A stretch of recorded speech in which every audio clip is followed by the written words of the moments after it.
train आइरहेछ rail आइरहेछ हामी बिरगञ्ज रक्सौलमा छौँ यति बेला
सद्भावना एक्सप्रेस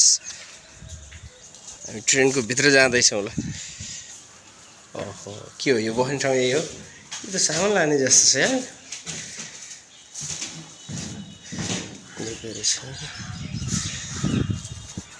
सबैभन्दा पछाडिको डिब्बा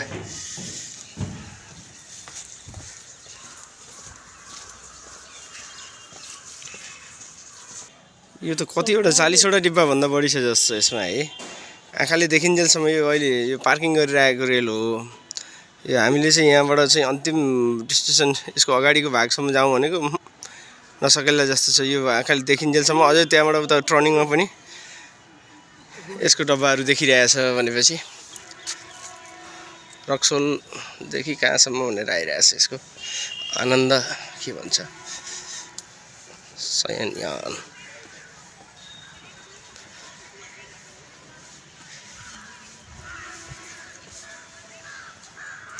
आनन्द विहार